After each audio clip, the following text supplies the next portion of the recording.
ভারতের একজন হিন্দু পুরোহিত আমাদের ইসলাম ধর্মকে নিয়ে, আমাদের হজরত মোহাম্মদ সাল্লাল্লাহু আলাইহি ওয়াসাল্লামকে নিয়ে কটূক্তি করে কথা বলছে। আর তার সমর্থন জানাইছে বিজেপি এর একজন নেতা।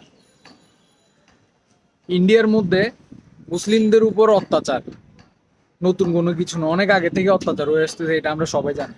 কিন্তু তারা এখন যে কাজটা করছে, ধর্মকে অবমাননা, আমাদের মহানবীকে অবমাননা করছে, এটা সহ্য করার মতো না। আমাদের ইসলাম ধর্মে একটা যুদ্ধের কথা বলা হয়েছে, যে যুদ্ধের ভবিষ্যৎবাণী আমাদের হজরত মোহাম্মদ সাল্লাল্লাহু আলাইহি ওয়াসাল্লাম নিজে করছিল। আর এই যুদ্ধটা হবে ভারত উপমহাদেশে মুসলিম আর অমুসলিমদের মধ্যে। আর এই যুদ্ধের মধ্যে মুসলিমরাই বিজয় লাভ করবে। আর সেই যুদ্ধের নাম হবে গাজওয়াতুল হিন্দ। মনে হচ্ছে আমরা এই যুদ্ধের খুবই সন্নিকটে আছি। কেন জানেন? এই যে কটূক্তি করলো আমাদের ধর্মকে নিয়ে, তার বিরোধিতা জানানোর জন্য মহারাষ্ট্রের একজন মুসলিম নেতা